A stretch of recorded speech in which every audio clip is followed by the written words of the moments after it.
Magandang morning po mga kababayan. Talaga napakaganda ng ating morning kasi walang ulan mga kababayan. Medyo mainit nga lang habang tayo ay paakyat ng bundok. Mga kababayan, meron tayong mag-asawang nasundan na nag-iigib. No, mukhang malayo pa ito sa bahay nila, yung balo na iniigiban nila. Kaya tara mga kababayan, hinabol pa natin kasi nakapasok na sila dito banda. Okay, so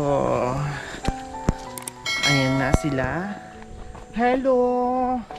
Good morning, Nanay. Pasensya na sa aming disturbo. Anong pangalan ni Nanay? Charlita. Charlita? Kabilitasan siya. Si Nanay Charlita. Ilang taon na po si Nanay Charlita? Magsi-65 na po. 65. Kasama niyo po si Tatay. Anong pangalan ni Tatay? Tito po. Tito? Lag-igib kayo. Opo. Inumin. Saan ang bahay niyo po, Nanay Charlita? Makita yung sampalok na yon, yung nakataas na parang malawak ng pan, doon banda. Ayo. Yung sampalok na po yun? Yung ano, parang pan doon. Na may usbong, parang may Oo. usbong na puti. Mm-mm. Hindi masyadong malayo, Nanay Charlita. Bakit pa ako? Kumusta naman ang buhay-buhay, Nanay Charlita? Yung ganito, sir, na parang kung minsan nagkukuha ko ng mga saluyot, Binibenta niyo po. Ni Opo. minsan, tsaka yung mga palaya sa bundok, yun ang mga pananim hinahanap. niyo po. Mayroon naman kung ngayon wala pa po. Nagtatanim pa lang kami. O bukod doon sa pangunguha ng gulay, ano pa po ang ibang pinagkakakitaan natin, Nanay? Uling po. Kung mayroon din mga ipon-ipon namin na uling sa mga tabi ng bahay namin. Yun na, inuuling namin. Nag-uuling po kayo. So sino po ang gumagawa? Kami ng dalawan. Wala kaming mga anak dyan sa bahay namin. Nasaan po ang mga anak niyo? Na may asawa na sila, May sir. kanya-kanya na. Oo. Yung Ilan po ba ang anak niyo, Nanay Charlita? 12 po. So lahat ng anak, Nanay, wala kayong natira dyan sa bahay niyo? Lahat nagsilayasan? Opo. Nagkaroon ng iba't ibang pamilya? Mayroon naman 3 dyan kasi may bahay-bahay naman sila na sir. O kumusta naman ang buhay-buhay po nila sa 12 anak? Wala parihas naman kami na mahirap.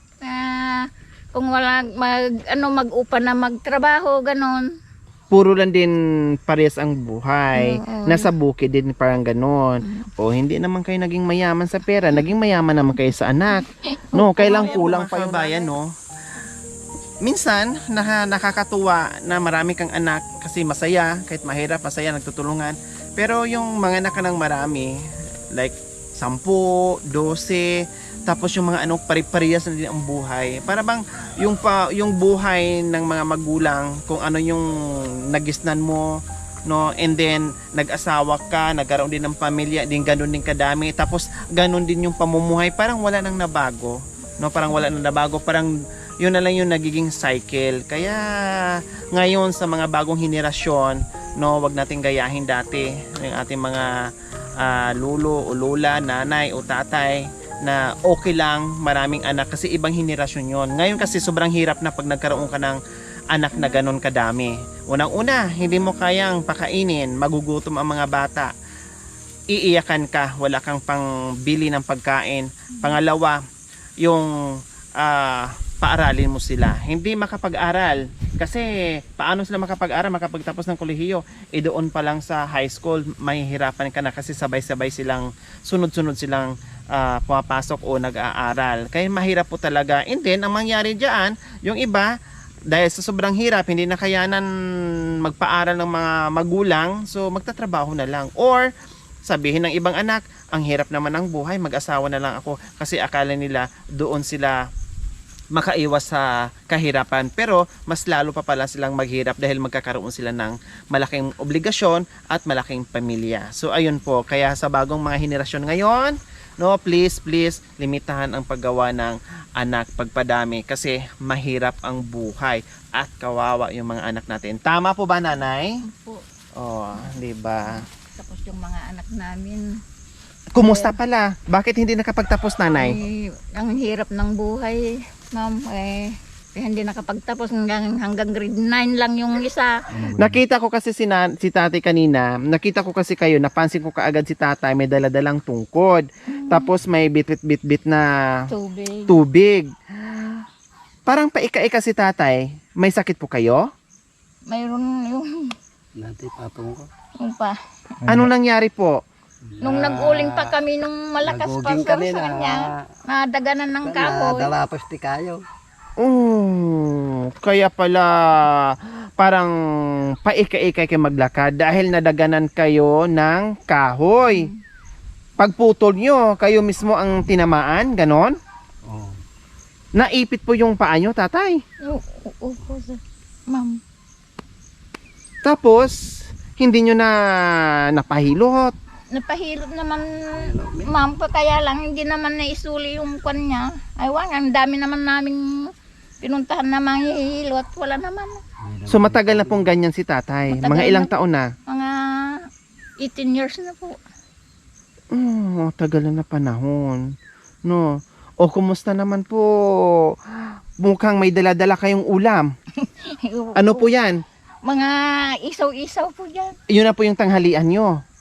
Wow. Bumili ng isaw-isaw. Magkano ngayon ang isaw-isaw, nanay? 5 piso, bali 20 lang yan po. So tagdadalawa kayo.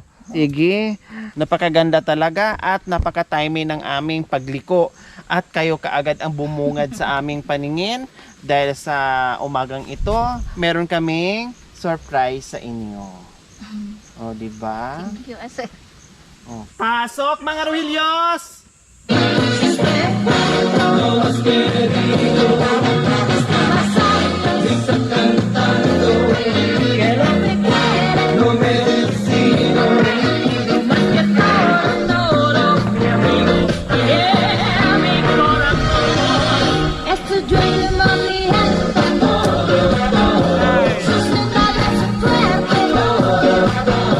Dance tayo, nanay!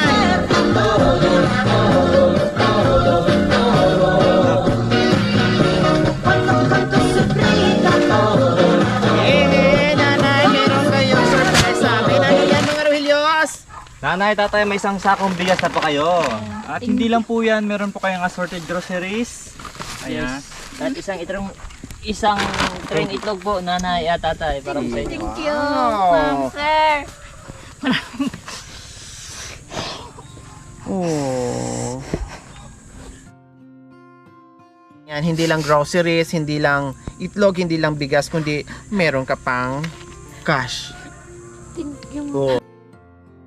Maraming salamat po sa lahat ng binigay sa amin.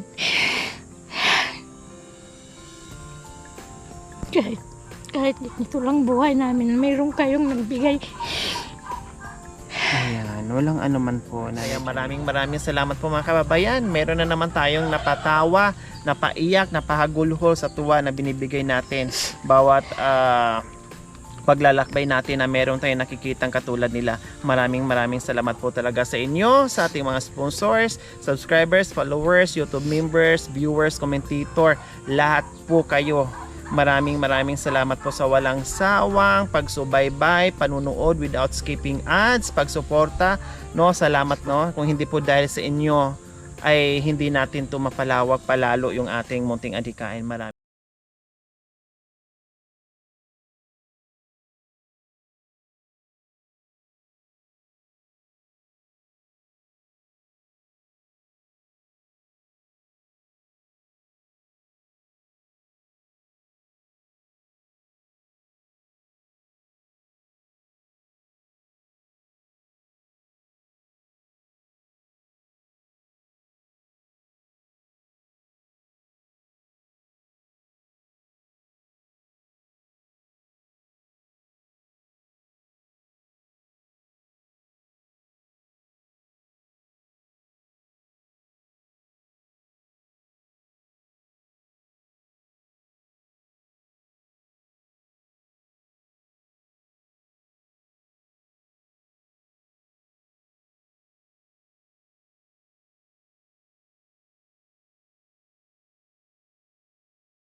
pag tag-ulan mga kababayan, Diyos ko, mahirap to. Parang Hindi sapa tayo ito, madam. makakadaan. Daanan at the same time, daanan din ng tubig. At madulas.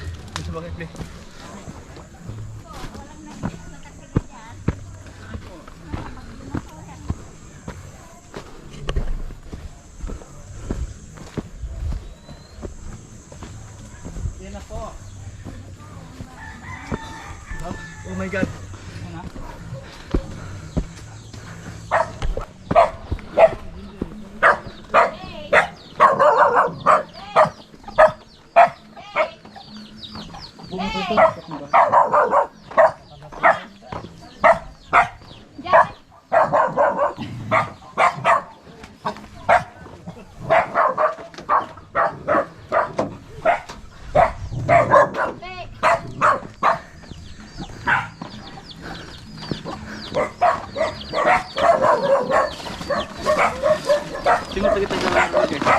Sabi madam ang bahay namin.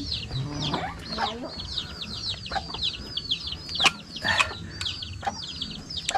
Natuyo yung lalamunan natin. So sa wakas mga kababayan, narating din natin yung bahay ni Tatay Tito at saka ni Nanay Charlita. So, Nanay Charlita, nandito na tayo sa inyong munting paraiso. Ang sarap naman dito tumira. Ayan po mga kababayan, hinatid namin sila dito. At lahat ng anak nyo, Nanay, ibig sabihin dito po binuo. Opo ma'am. Grabe no. Tapos ang natira dito sa inyo na kapitbahay nyo sa 12 na anak ay dalawa. May unsay kando si kumano. Ang kukaya ko mga padakkelin ida. Alahan ti gobyerno.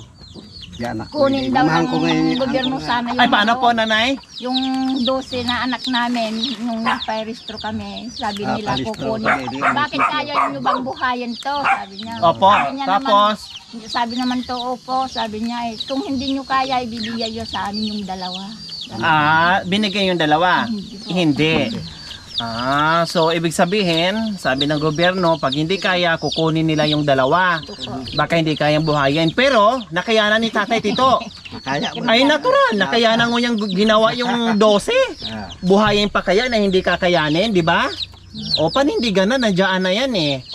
O nandiyan na yan. O ngayon, para kayong bagong mag-asawa na bumalik kayo sa bagong pagsasama na dalawa na lang kayo dito. Opo. Di ba? Opo. Kasi bumuo kayo ng pamilya, bumuo kayo umabot sa kay dami-dami, tapos dumating din yung panahon na nagkaroon sila ng sariling pamilya, tapos kayo na naman ngayon dalawa uli ang magsama para bago kayong kasal. No, Tatay Tito, no? O, di ba?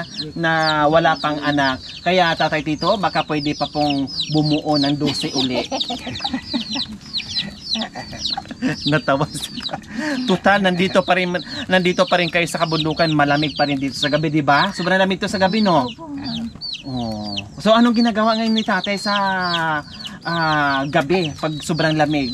Kasi dalawa na lang kayo ni Nanay. Ano na lang ang ginagawa nyo? Sinayakap niya na ako, ma'am. narakop pa ka. Ha? Ay, narakop ko. Ay, niyayakap nyo. O bukod sa yakap, ano pa po?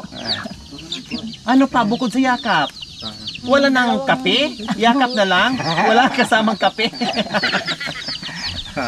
O, di ba? Hindi bale, basta kahit gaano kalaki yung pamilya mo, basta yung sama-sama, masaya, walang sakit, tulungan, kahit gaano kahirap yung buhay, basta yung makaraos lang, no? At ang importante sa lahat ay masaya lang. So ayan, so matutuwa ka rin dito dahil marami din silang pananim, no? May mga prutas, mga gulay, matutuwa ka, at mga halaman. Kaya halatang masipag sila sa bukid. Siyempre, dito na sila tumanda, nagkaroon ng pamilya, tumanda, hanggat inalisan na ng mga anak, yung ganon. So sanay na talaga sila. Kailang, ang masamang palad kasi nag-uuling si tatay noon, tapos nadaganan ng kahoy yung kanyang kabilang paa. Kaya nagiging baldado yung kabilang side ng paa niya. Ganon pa man, butin lang, dyan lang, no? Hindi talaga doon, hindi talaga napuruhan na kahit papaano makapaghanap buhay pa. Okay, sige. Maraming salamat at pasensya na sa aming disturbo, Nanay Charita and Tatay Tito. Maraming salamat.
Ay, sana.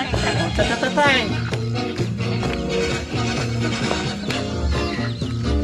Wow, ang galing ni tatay magcha-cha. Wow, ikot-ikot pa.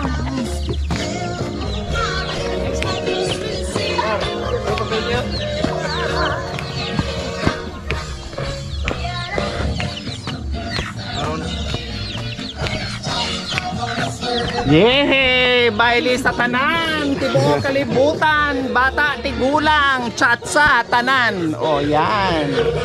Okay, salamat po! Maraming salamat